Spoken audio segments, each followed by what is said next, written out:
Hello everyone, welcome to my channel KP success zone. दोस्तों, आज हम लोग करने वाले हैं पिछले एक साल के करंट अफेयर में इकोनॉमिक्स के जो भी करंट अफेयर हैं पिछले एक साल के, उसको एक जगह करेंगे। और ये एसपीडी का एक साल सितंबर का करंट अफेयर का है। तो टोटल इससे आपको एक साल का इकोनॉमिक्स का करंट अफेयर रिवीजन हो जाएगा, जिससे आपको आने वाले एग्ज़ाम बीपीएससी हो या फिर बिहार सीजीएल, दोनों में काफ़ी इम्पोर्टेंट रहने वाला है ये टॉपिक। तो चलिए इस टॉपिक को शुरू करते हैं।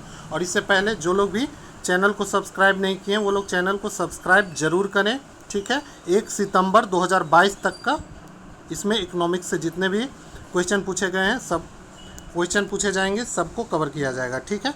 तो चलिए शुरू करते हैं। पहला है, भारत का पहला अंतर्राष्ट्रीय बुलियन एक्सचेंज IIBX को गुजरात में प्रधानमंत्री नरेंद्र मोदी द्वारा लॉन्च किया गया।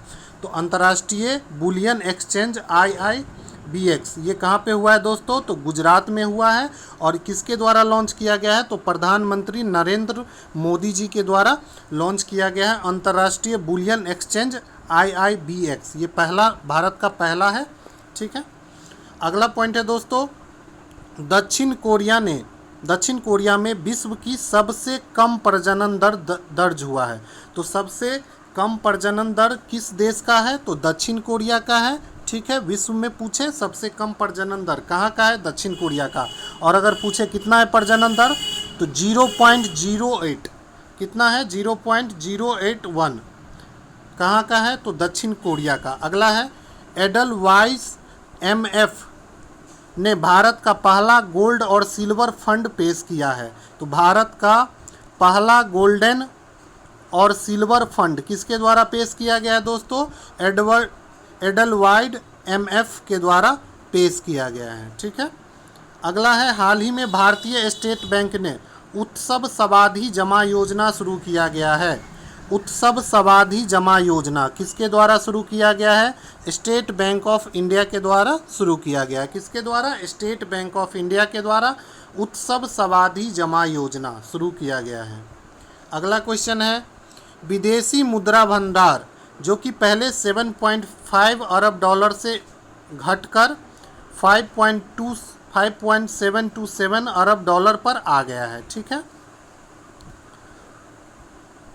अब ये देखिए, यहाँ 5 पॉइंट है, ये गलती दिया हुआ है इसका डाटा। 7.5 से घट के कितना आ गया है? तो 5.72 अरब डॉलर आ गया है। पहले कितना था? 7.5 अरब डॉलर था, अब घट के आ गया 5.72 अरब डॉलर, ठीक है।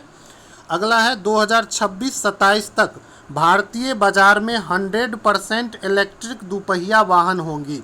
मतलब कि लक्ष्य रखा गया है कि 2026-27 ईस्वी तक भारतीय बाजार में जो भी दोपहिया व्हीकल होगी, मतलब वाहन होगी, जैसे कि मोटरसाइकिल होगी, वो 100% क्या कर लिया जाएगा? इलेक्ट्रॉनिक्स कर लिया जाएगा, ठीक है। अगला है, संयुक्त राष्ट्र के अनुसार भारत 2023 तक सर्वाधिक जनसंख्या वाला देश होगा। अभी करंट में सबसे अधिक जनसंख्या वाला देश कौन है? तो चाइना है। भारत दूसरे नंबर पे आता है, लेकिन संयुक्त राष्ट्र का ये अनुमान है कि 2023 ईस्वी तक भारत जो है वो कितने नंबर पे आ जाएगा दोस्तों? तो पहले नंबर पे आ जाएगा, ठीक है। अगला क्वेश्चन है, स्विस बैंक में भारतीय का धन 2021 में 30 लाख करोड़ से अधिक हो गया है। स्विस बैंक में भारतीयों का जो धन है वो कितना हो गया है 2021 में? तो 30 लाख करोड़ से अधिक हो गया है, काफ़ी बढ़ रहा है। अगला है, UNCTAD के अनुसार FDI प्राप्तकर्ता में भारत कितने नंबर पे है? तो भारत 7वें स्थान पे है। FDI प्राप्तकर्ता में भारत कितने नंबर पे है? 7वें नंबर पे। अगला है, भारत को वर्ष 2021-22 के दौरान 83.57 अरब डॉलर FDI प्राप्त हुआ है। कितना डॉलर प्राप्त हुआ है 21-22 में? तो 83.57 अरब डॉलर का FDI प्राप्त हुआ है, ठीक है। और भारत कितने नंबर पे है FDI में? तो 7वें नंबर पे। अगला है, रूस इराक के बाद भारत का दूसरा सबसे बड़ा तेल आपूर्तिकर्ता देश बन गया है। तो भारत का दूसरे नंबर का सबसे बड़ा तेल आपूर्तिकर्ता देश कौन बन गया है? तो रूस। एक नंबर पे कौन है? इराक। इराक जो है एक नंबर पे है और रूस बन गया है दूसरे नंबर का सबसे बड़ा तेल आपूर्तिकर्ता।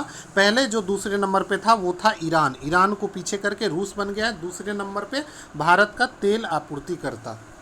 अगला क्वेश्चन है, अमेरिका व चीन के बाद भारत जो है दुनिया का तीसरा सब बड़ा तेल आयातक देश बन गया। मतलब भारत सबसे ज़्यादा तेल आयात करता है, तीसरे नंबर पे है। इसमें सबसे ज़्यादा तेल आयात करता है अमेरिका, उसके बाद करता है चीन और तीसरे नंबर पे कौन है? भारत। भारत तीसरा सबसे बड़ा तेल आयातक है। भारत सबसे ज़्यादा तेल का आयात कहाँ से करता है? तो इराक से करता है। 2 नंबर पे रूस है, तीसरे नंबर पे ईरान है। ठीक है। अगला क्वेश्चन है, चीन को पीछे छोड़कर अमेरिका भारत का सबसे बड़ा व्यापारिक भागीदार बन गया है। तो पहले जो था चीन भारत का सबसे ज़्यादा व्यापारिक भागीदार था, लेकिन अभी करंट में कौन हो गया है? तो अमेरिका चीन को पीछे छोड़ दिया है और भारत का सबसे बड़ा व्यापारिक भागीदार बन गया है। अगला क्वेश्चन है, एप्पल को छोड़ सऊदी आरामको बनी दुनिया की सबसे मूल्यवान कंपनी। तो सबसे मूल्यवान कंपनी कौन बन गई है दुनिया की? तो सऊदी आरामको है, जो कि सऊदी अरब का कंपनी है और ये एप्पल को पीछे छोड़ दिया है। ठीक है। अगला क्वेश्चन है, HDFC लाइफ HDFC बैंक जो है दोस्तों उसी का है। HDFC लाइफ हस्ताक्षरकर्ता के रूप में UN में शामिल हुआ है। UN में कौन शामिल हुआ है हस्ताक्षरकर्ता के रूप में? तो HDFC बैंक लाइफ शामिल हुआ है। ठीक है। अगला है, विश्व बैंक के अनुसार भारत 2021 में शीर्ष प्रेषण प्राप्त करने वाले देश के रूप में मैक्सिको को पीछे छोड़कर सबसे आगे पहुंच गया है। तो विश्व बैंक के अनुसार, किसके अनुसार? तो विश्व बैंक के अनुसार। विश्व बैंक का हेडक्वार्टर कहाँ है दोस्तों? तो वाशिंगटन DC में है। इसके अनुसार बोला गया कि भारत 2021 में शीर्ष प्रेषण प्राप्त करने वाले देश में मैक्सिको को छोड़ के सबसे नंबर 1 पे आ जाएगा। अगला क्वेश्चन है, विश्व बैंक ने वैश्विक अर्थव्यवस्था की वृद्धि दर 3.2% किया है। तो विश्व बैंक ने वैश्विक अर्थव्यवस्था का जो वृद्धि दर है वो कितना कर लिया है? 3.2%। 3.2% हो गया क्या? वैश्विक अर्थव्यवस्था की वृद्धि दर कितना हो गया है? 3.2%। ठीक है। किसका? तो विश्व बैंक का। अगला है, वित्त वर्ष 2022 में भारत का व्यापार घाटा कितना बढ़ गया है? तो वित्त वर्ष 2022 का जो वित्त वर्ष है उसमें भारत का व्यापार घाटा कितना बढ़ गया है? 88% व्यापारिक घाटा क्या है? भारत का बढ़ गया है। तो काफ़ी ज़्यादा बढ़ गया दोस्तों। अगला है, नेक्सो ने पहला क्रिप्टो समर्थित भुगतान कार्ड नेक्सो कार्ड लॉन्च किया है। तो नेक्सो कार्ड जो है वो किसके द्वारा लॉन्च किया गया है? नेक्सो के द्वारा। और ये क्या है? तो पहला क्रिप्टो समर्थित भुगतान केंद्र है। पहला क्या है? क्रिप्टो समर्थित भुगतान केंद्र कार्ड है नेक्सो कार्ड। ठीक है। अगला है, एक्सिस बैंक। एक्सिस बैंक को दोस्तों क्या दिया गया है? प्राइज़ दिया गया है, एशियन बैंक ऑफ ईयर का अवार्ड दिया गया है। एशियन बैंक ऑफ ईयर का अवार्ड से सम्मानित किया गया है। किसको? तो एक्सिस बैंक को। काफ़ी अच्छा क्वेश्चन है। एक्सिस बैंक को अवार्ड दिया गया है एशियन बैंक ऑफ ईयर से। ठीक है। एशियन बैंक ऑफ ईयर का सम्मान किसको दिया गया है? एक्सिस बैंक को दिया गया है। अगला क्वेश्चन है, IMF बोर्ड ने यूक्रेन के लिए $1.4 बिलियन की सहायता मंजूरी की है। IMF बोर्ड जो है दोस्तों यूक्रेन के लिए सहायता दिया है। ये IMF का हेडक्वार्टर कहाँ पे है? इसका भी वाशिंगटन DC में है। इंटरनेशनल मॉनेटरी फंड इसका फुल फॉर्म होगा। और ये यूक्रेन को सहायता दिया है $1.4 बिलियन का। कितना दिया है? $1.4 बिलियन का। ठीक है। अगला क्वेश्चन है, HDFC म्यूचुअल फंड द्वारा लक्ष्मी फॉर लक्ष्मी पहल शुरू की गई है। तो लक्ष्मी फॉर लक्ष्मी पहल पूछे किसके द्वारा शुरू किया गया है? तो लक्ष्मी फॉर लक्ष्मी पहल जो शुरू किया गया है दोस्तों HDFC म्यूचुअल फंड के द्वारा शुरू किया गया है। किसके द्वारा? HDFC म्यूचुअल फंड के द्वारा शुरू किया गया है। अगला है, एक्सिस बैंक के द्वारा हाउस वर्क इज वर्क परियोजना हाउस वर्क इज वर्क परियोजना शुरू किया गया है किसके द्वारा? एक्सिस बैंक को। और एक्सिस बैंक को दोस्तों एशिया का नंबर 1 बैंक या एशियन बैंक ऑफ ईयर के अवार्ड से भी सम्मानित किया गया है। अगला क्वेश्चन है bank of Maharashtra. Bank of Maharashtra ने उड़ीसा में प्रोजेक्ट बैंक सखी लॉन्च किया है। तो क्वेश्चन पूछे कि प्रोजेक्ट बैंक सखी किसके द्वारा लॉन्च किया गया है? तो उड़ीसा में लॉन्च किया गया है। और किसके द्वारा? तो बैंक ऑफ महाराष्ट्र के द्वारा। प्रोजेक्ट बैंक सखी किसके द्वारा? बैंक ऑफ महाराष्ट्र के द्वारा। पूछे कहाँ पे? तो उड़ीसा में। अगला क्वेश्चन है यूपीआई माध्यम से ऋण निवेश की सीमा सीबी ने 5 लाख रुपया तक कर दिया है। सीबी जो कि एक संस्था है, ये निर्धारित करती है पैसों के लेन देन और जितने भी शेयर बाजार के रिलेटेड जो भी चीज़ होता है उसको कौन नियंत्रण करती है? सीबी। सीबी के द्वारा किया जाता है। उन्होंने यूपीआई के माध्यम से ऋण निवेश करने की सीमा को कितना निर्धारित कर दिया गया है? तो 5 लाख रुपए तक को निर्धारित किया गया है। अगला है भारत विश्व स्तर पर अरबपतियों की आबादी में तीसरे स्थान पे है। तो सबसे ज़्यादा अरबपति किस देश में है? अगर इसमें देखें तो भारत विश्व स्तर पे तीसरे नंबर पे आएगा। पहले नंबर पे जो है दोस्तों अभी भी अमेरिका है। ठीक है, पहले नंबर पे कौन है? तो फर्स्ट नंबर पे जो है दोस्तों वो है अमेरिका, यूएस।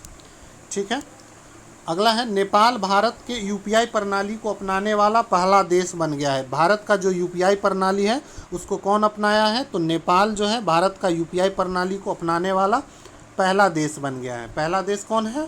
तो नेपाल है, जो कि क्या अपनाया है? तो भारत का यूपीआई प्रणाली अपनाया है। अगला है जेपी मॉर्गन मेटावर्स में प्रवेश करने वाला पहला बैंक बन गया है। तो जेपी मॉर्गन एक बैंक है जो कि मेटावर्स में प्रवेश करने वाला पहला बैंक बन गया है। कौन बन गया है पहला बैंक? तो जेपी मॉर्गन बैंक है जो कि मेटावर्स में प्रवेश करने वाला पहला बैंक बन गया है। अगला क्वेश्चन है 2021 में पीएम केयर फंड में 10,990.17 करोड़ रुपए जमा हो गए हैं। कितना पीएम केयर फंड में जमा हो गया है 2020-21 में? तो 10,990.17 करोड़ रुपए। अगला है दोस्तों अमेरिका वर्ष 2021 में भारत के शीर्ष व्यापार भागीदार बन गया है। तो बताए हैं चीन को पीछे छोड़ के 2021 में भारत का शीर्ष व्यापार भागीदार कौन बन गया है? तो अमेरिका बन गया है। अगला क्वेश्चन है कर्नाटक बैंक को डिजिटल ट्रांसफॉर्मेशन अवार्ड DX 2021 दिया गया है। किसको दिया गया है? तो कर्नाटक बैंक को डिजिटल ट्रांसफॉर्मेशन अवार्ड DX 2021 से सम्मानित किया गया है। किसको? तो कर्नाटक बैंक को। डीबीएस बैंक को इंडिया बेस्ट इंटरनेशनल बैंक 2021 का अवार्ड मिला है। डीबीएस बैंक जो कि इंटरनेशनल बैंक है और ये इंडिया में भी काम करती है, इसे इंडिया का बेस्ट इंटरनेशनल बैंक के अवार्ड से सम्मानित किया गया है 2021 में। ठीक है, अगला है LIC जो है विश्व स्तर पर सबसे मूल्यवान बीमा ब्रांड में 10वां स्थान प्राप्त कर लिया है। LIC को विश्व स्तर पर सबसे मूल्यवान बीमा ब्रांड में कितना स्थान मिला है? तो 10वां स्थान मिला है। अगला क्वेश्चन है दोस्तों पेटीएम ने भारत का पहला बुद्धिमान संदेशवाहक पॉप्स पेश किया है। तो पॉप्स किसके द्वारा पेश किया गया है? तो पेटीएम के द्वारा पेश किया गया है। भारत का पहला बुद्धिमान संदेशवाहक पॉप्स पेश किया गया है। टाटा सन्स ने एयर इंडिया को औपचारिक रूप से खरीद लिया है। तो ये आप लोग सुने ही होंगे, एयर इंडिया जो कि भारत सरकार इसको बेच दी है। अब ये किसके पास चला गया है? टाटा सन्स के पास। और इस कितने में खरीदी है? तो 18,000 करोड़ रुपए में टाटा सन्स ने एयर इंडिया को खरीद लिया है। एप्पल जो है दोस्तों 3 बिलियन बाजार मूल्य प्राप्त करने वाली पहली कंपनी बन गई है।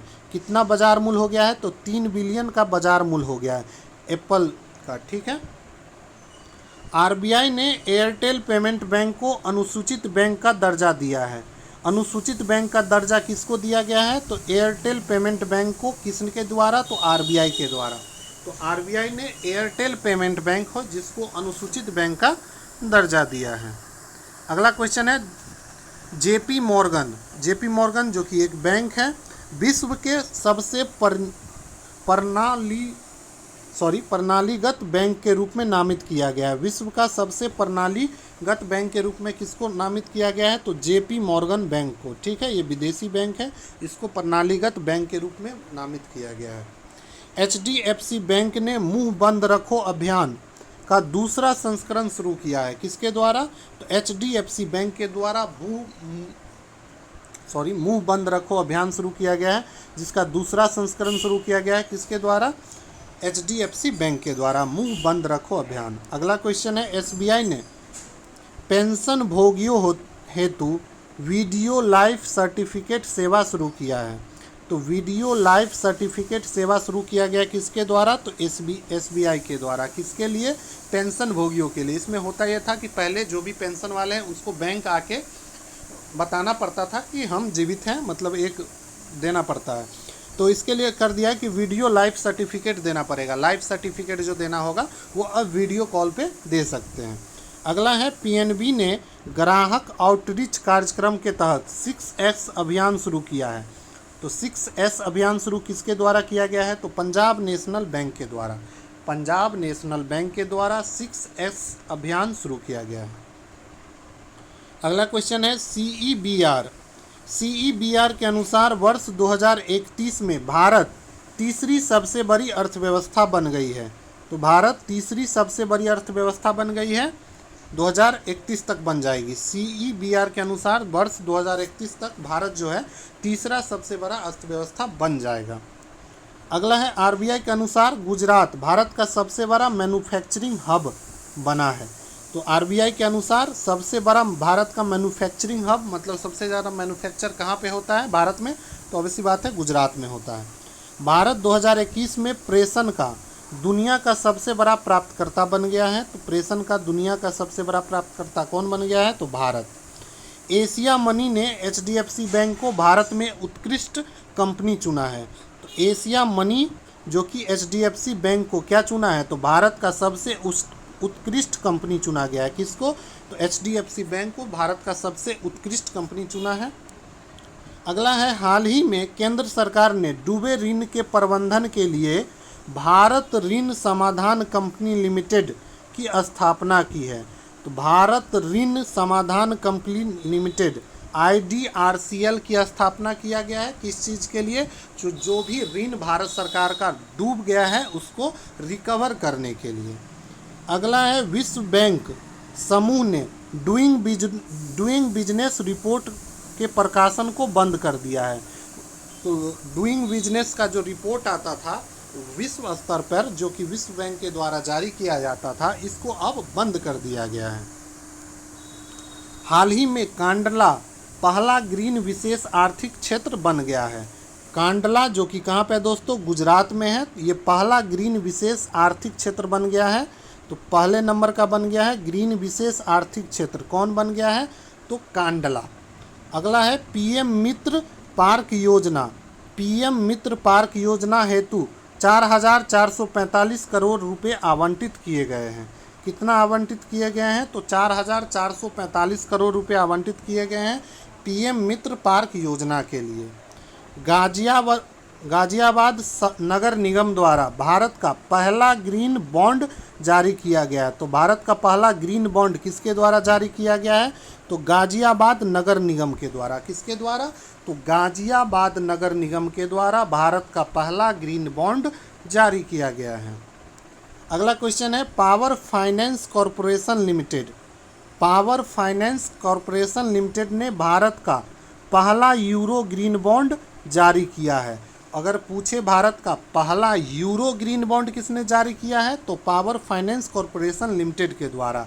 और सीधे पहला ग्रीन बॉन्ड बोले, यूरो ना लगा हो तो हो जाएगा क्या? तो गाजियाबाद। देख रहे हैं यहाँ पे गाजियाबाद नगर निगम भारत का पहला ग्रीन बॉन्ड जारी किया है। और भारत का पहला यूरो ग्रीन बॉन्ड पूछे तो पावर फाइनेंस कॉरपोरेशन लिमिटेड के द्वारा जारी किया गया है।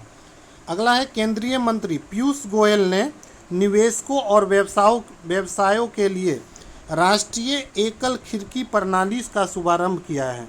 राष्ट्रीय एकल खिड़की प्रणाली का शुभारंभ किसके द्वारा किया गया है? किसके लिए? तो निवेशकों और व्यवसायी जो व्यापारियों के लिए किया गया है। और किसके द्वारा किया गया है? तो पीयूष गोयल जी के द्वारा किया गया है। अगला है दोस्तों crypto currency exchange coin CDS coin DCX Bharat का पहला क्रिप्टो यूनिकॉर्न बन गया है। तो भारत का पहला क्रिप्टो यूनिकॉर्न कौन बन गया है दोस्तों? तो crypto currency exchange coin DCX जो है भारत का पहला क्रिप्टो यूनिकॉर्न बन गया है। अगला है दोस्तों बंधन बैंक। बंधन बैंक ने सशस्त्र बलों के लिए शौर्य सैलरी अकाउंट शुरू किया है। तो शौर्य सैलरी अकाउंट जो शुरू किया गया है सेना के लोगों के लिए, सशस्त्र बलों के लिए किया है। किसके द्वारा? तो बंधन बैंक के द्वारा शुरू किया गया है। अगला है केंद्र सरकार के कर्मचारियों के महंगाई भत्ते को 28% से 31% कर दिया है। जो भी सेंट्रल गवर्नमेंट के कर्मचारी हैं या सेंट्रल गवर्नमेंट में काम करने वाले हैं उनके महंगाई भत्ते को बढ़ा दिया गया है। पहले 28% मिलता था महंगाई भत्ता, अब कितना कर दिया गया दोस्तों? 31% कर दिया गया है। अगला क्वेश्चन है केंद्रीय वित्त मंत्री जो कि अभी कौन है? निर्मला सीतारमण जी। उन्होंने निर्यात की बढ़ावा देने के लिए लखनऊ में उभरते सितारे फंड का शुभारंभ किया है। केंद्रीय वित्त मंत्री निर्मला सीतारमण के द्वारा निर्यात को बढ़ावा देने के लिए लखनऊ में क्या शुभारंभ किया गया है? उभरते सितारे फंड का शुभारंभ किया गया है। किसके द्वारा? निर्मला सीतारमण जी के द्वारा। अगला है दोस्तों कृषि उड़ान 2.0 योजना। कृषि उड़ान 2.0 योजना नागरिक उड्डयन मंत्रालय ने शुरू किया है। किसके द्वारा शुरू किया गया है? नागरिक उड्डयन मंत्रालय के द्वारा शुरू किया गया है कृषि उड़ान 2.0 योजना। ठीक है। अगला क्वेश्चन है हाल ही में केंद्र ने दूरसंचार क्षेत्र में 100% FDI की मंजूरी दी है। किस क्षेत्र में 100% FDI की मंजूरी दे दिया गया है? केंद्र सरकार ने दिया है दूरसंचार मतलब टेलीकॉम क्षेत्र में 100% FDI की मंजूरी दे दी गई है। सरकार ने राष्ट्रीय पेंशन प्रणाली NPS के तहत पेंशन फंड प्रबंधन में विदेशी निवेश की सीमा 49 से बढ़ाकर 74% कर दिया है। तो राष्ट्रीय पेंशन प्रणाली जो कि NPS है, उन्होंने पेंशन फंड प्रबंधन में प्रत्यक्ष विदेशी निवेश की सीमा को बढ़ा दिया है। पहले 49 था, अब कितना कर दिया गया है? तो 74% कर दिया गया है। अगला है दोस्तों पेटीएम ने लघु टिकट तत्काल ऋण के लिए पोस्टपेड मिनी लॉन्च किया है। पोस्टपेड मिनी किसके द्वारा लॉन्च किया गया है? तो पेटीएम के द्वारा लघु टिकट तत्काल ऋण के लिए पोस्टपेड मिनी का लॉन्च किया गया ताकि तत्काल ऋण दिया जा सके। तो इस तरीके से 1 साल का ये वन लाइनर था जो कि इकोनॉमिक्स से रिलेटेड था, करंट अफेयर का, जो कि आने वाले एग्जाम में दोस्तों काफ़ी इंपॉर्टेंट है। ठीक है। तो वीडियो अगर आप लोग को अच्छा लग रहा हो तो वीडियो को लाइक करें, ज़्यादा से ज़्यादा शेयर करें और हमारे चैनल को ज़रूर सब्सक्राइब करें। ठीक है। अगला है दोस्तों जो कुछ GDP वृद्धि दर जो अनुमान लगाया गया है विभिन्न एजेंसी के द्वारा भारत की GDP की वृद्धि का अनुमान देखते हैं क्या है।